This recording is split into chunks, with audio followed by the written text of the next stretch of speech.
Welcome back, everyone. We are excited to finish up our interview with the Langfords. This is part 2.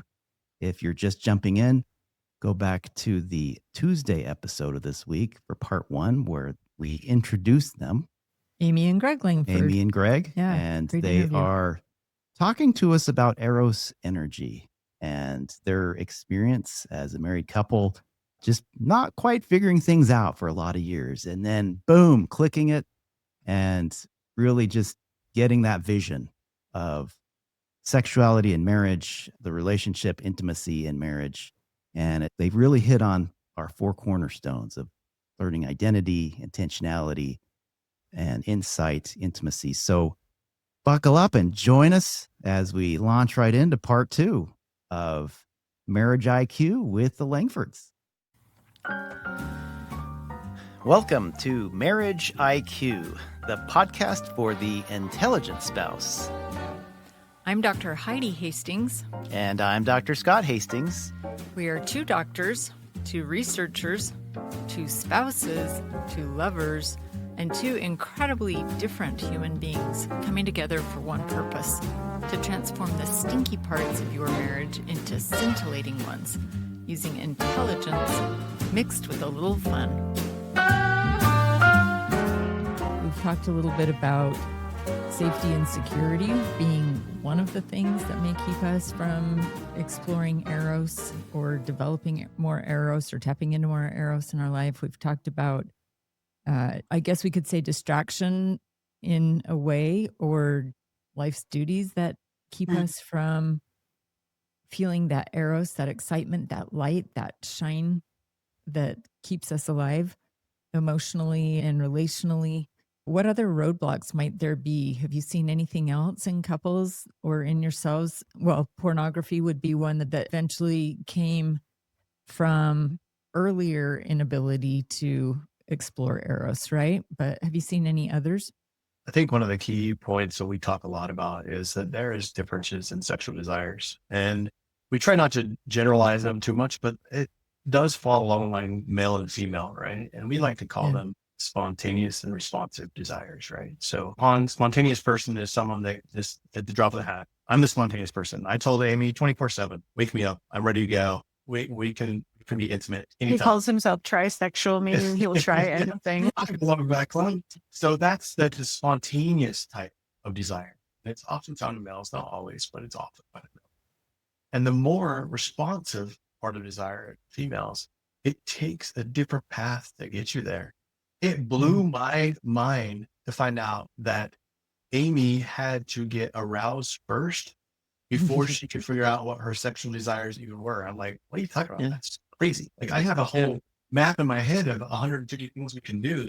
And it takes time, right? 15, 30 minutes, however. Well, I have no idea what you're talking about. I can't relate at all. Well, you're a straight man.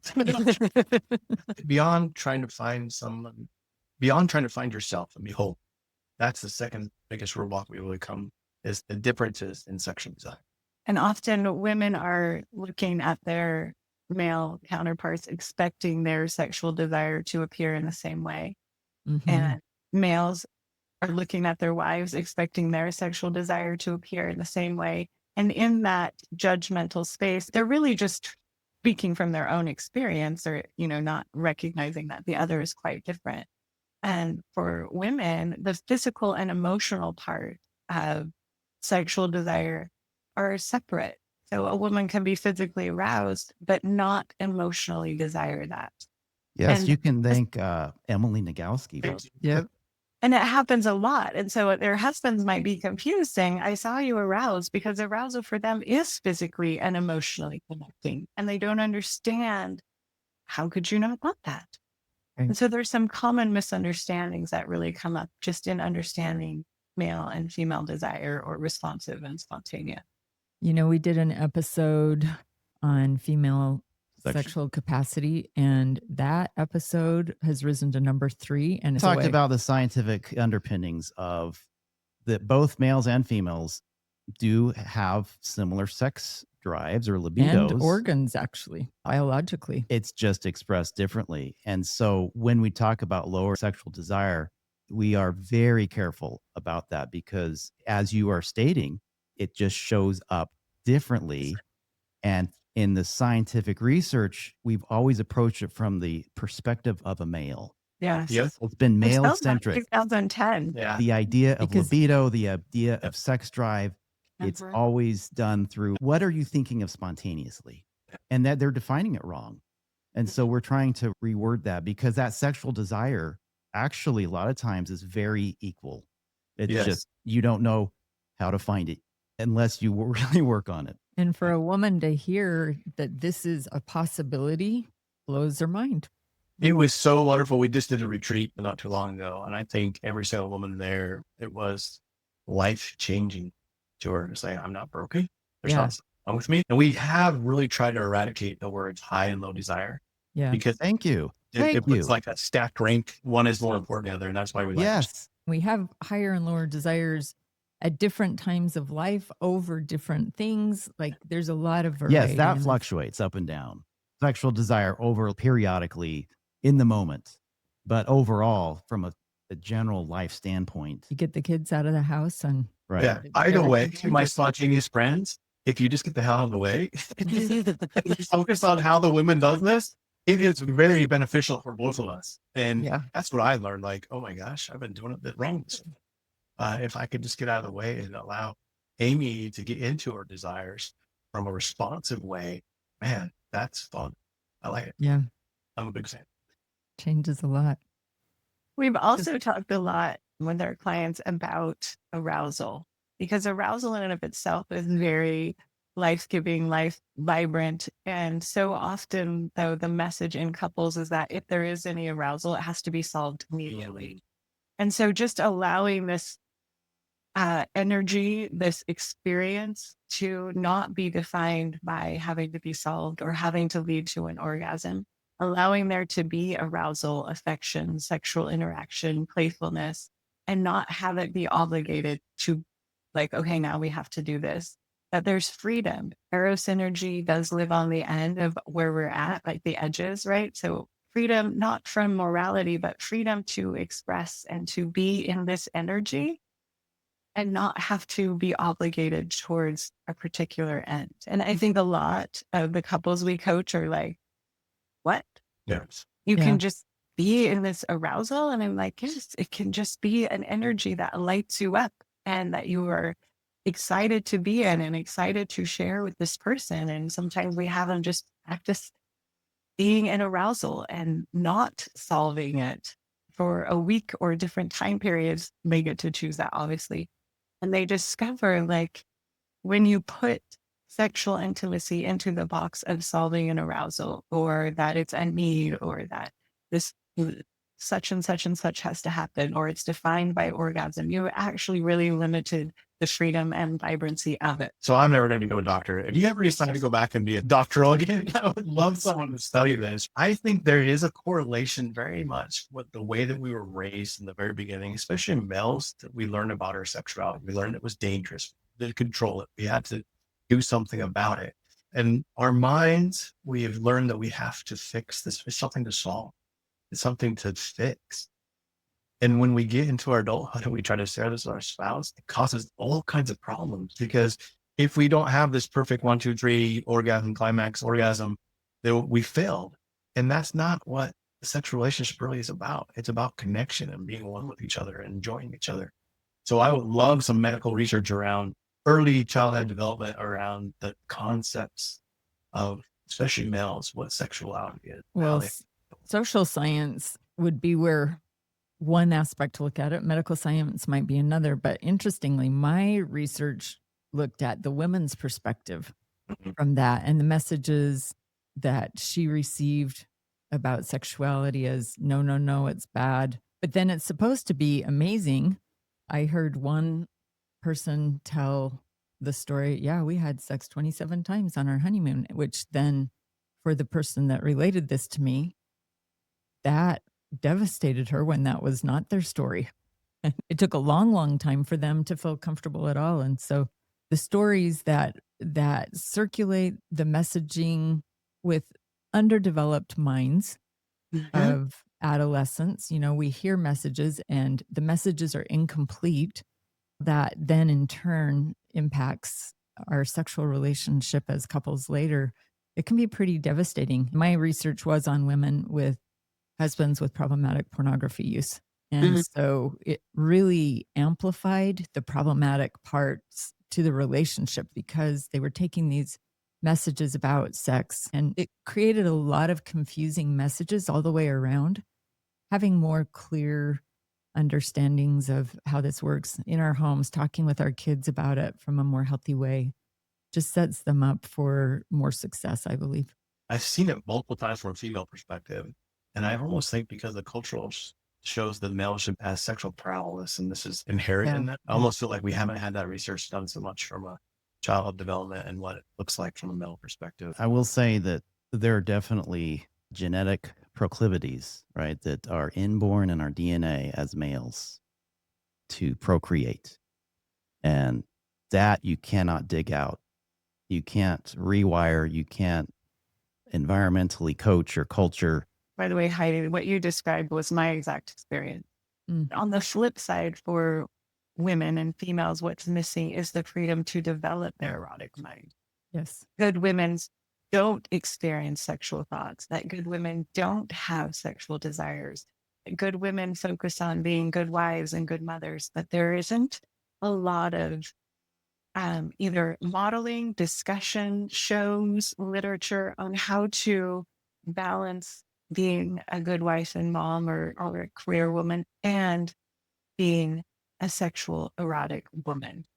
That is also missing. And so when I talk to so many women, they have never had the freedom to develop a sexual desire or a sexual mind or to explore what eroticism could look like for them.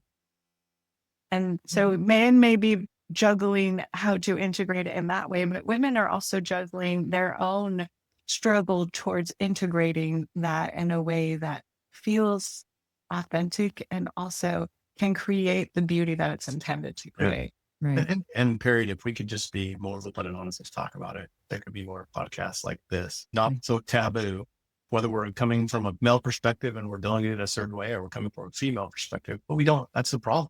Who sat around with their friends to talk about their sexual lives? Yeah, let's talk about things from an educated, from a healthy sexual agency perspective. Oh, I was just coaching a woman yesterday and she said, I have never thought of myself in the context of just having inherent sexuality. It's always been to service my husband. Right. And then my next question was, well, why would you choose to be sexual then? And this is often something that men may have the more spontaneous and be learning to integrate sexuality in that way. But in the agentic position too, women also need to recognize it is inherently part of who you are.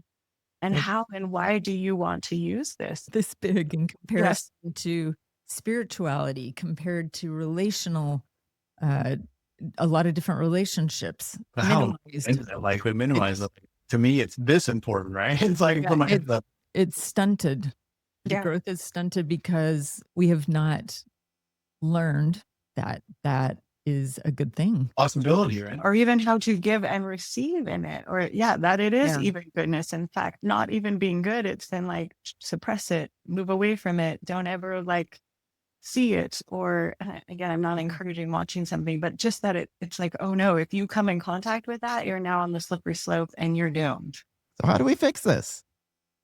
It seems to me like it's going to take a lot of intentionality. That's a real concern that I can see. It's I don't want to go too far.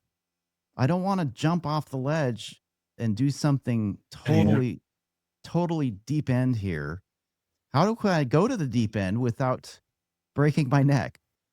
I found this very interesting because in all other parts of our lives, we're willing to maybe try stuff and say, hey, that didn't work and I'm okay. For some reason in this part of life, we think if we even step a toe forward to a place that we think that someone else set a vanity for us, that we're going to go to hell. We're down Satan, slippery slope, it's done, right? Mm-hmm. We don't allow ourselves to be grown adults in this area, to be honest with you. But I think the first part of it is growing up and understanding you need to decide what's good for you, period, not what anyone else tells you. I don't disagree that we have these boundaries that society puts on us, and maybe our church puts on us and stuff. Those are good things to help us be good people. But ultimately, there's no value in just blindly following those things. We need to inherently figure out what is right for us.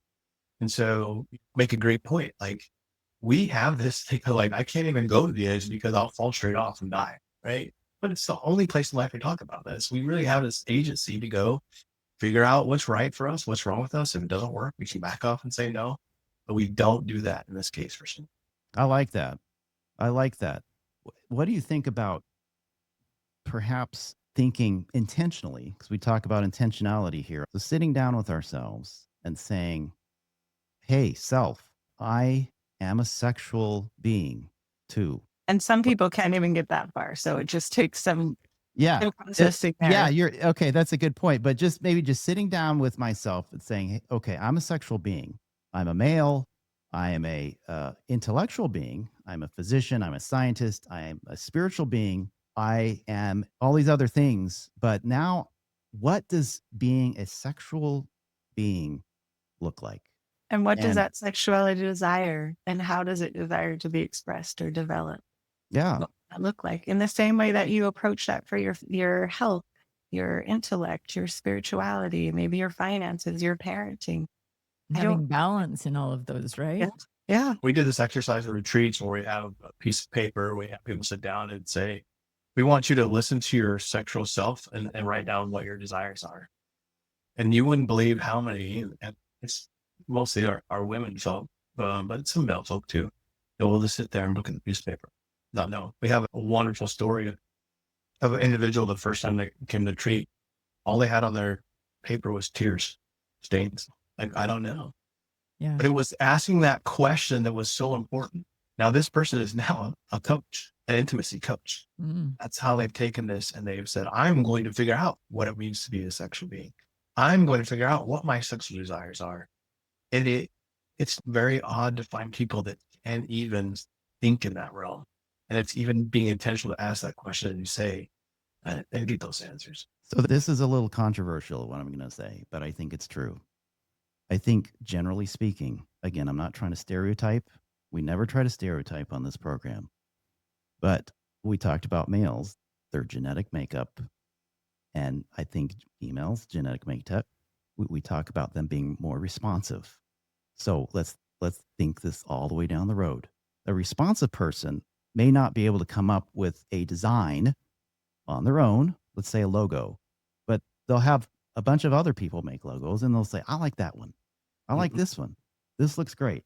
And so perhaps women are more just responsive to that sexual palette that their husband presents. And I'm saying that's not necessarily good, right? But I think it does explain perhaps some biology here a little bit, where it might be a little bit more difficult for women to sit down with themselves and be intentional about their sexual selves. And envision everything that they like. Because we've already talked about your libido being more responsive, Right. more contextual, as spontaneous as men. Again, not trying to stereotype, 30% of women are spontaneous with their sexual desires. That still leaves 70% who are more responsive. So I'm thinking it might be a little bit harder for women in general to sit and do this exercise than men. And I would agree with that, but I would say, I think it's because they think they have to have this outline of, I want this position and this touch and this, where I find when women are more in touch with their sexual desire, it might be more about emotional context or how they want to feel or how they want to be free in their body or how they want to be received or how they want to be worshipped or the turn on or feel like the heroine or the chosen one. And so, yes, the actual context of what is written might look very different, whereas men have a very like visual played out scene of all the comings and goings and all of the interaction. It may look very different, but that doesn't mean it's any less useful. We got a co-creation, right? We often talk about playground in this sexual realm. What is your sexual playground? One that blows a lot of people's mind, especially women. Like, I mean, playground, this is fun. We're supposed to have fun here. Yes, but there's two problems here. I think one, as a male and as a more spontaneous desire person, I have built that playground. I have all kinds of things on it, towers, things. I know exactly all the things that we need to do to have fun. Amy had a client that said, I have a Ferrari here. Just get in my Ferrari. It will be fun. I promise. Why do we have to go to your minivan all the time? I swear, if we would just get in the Ferrari. But what he didn't realize is that when we don't co-create this together and we use those differences, we talk about Eros and where it's born between those differences. I need someone that can build towers and playgrounds.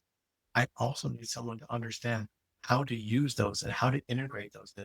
And I told my last group of men, I said, we need to blow the hell out of your playground. Just blow it up, right? Take a bulldozer, push it off, and let's co-create this thing together. Because when you do that, all those things you had in mind as a spontaneous person you thought were great, they become great because they're co-created and you're connected. And really the turn on for us, man, is to watch our wives get turned on. That's what we love. And if we don't do this co-creation, they're never going to get there. We're never going to get what we want, but we think we know what we want because we've done this. So let's take the differences and not make them differences. Let's make them positives. Let's make them things that we can put together to create this intentional, loving, Eros opportunity for couples that can grow and desire. It's beautiful when both sides can come at it and create. I love the Ferrari minivan analogy. And I think that speaks volumes right there. And Amy, I also love your list of other possibilities for what your female desire looks like. Yes.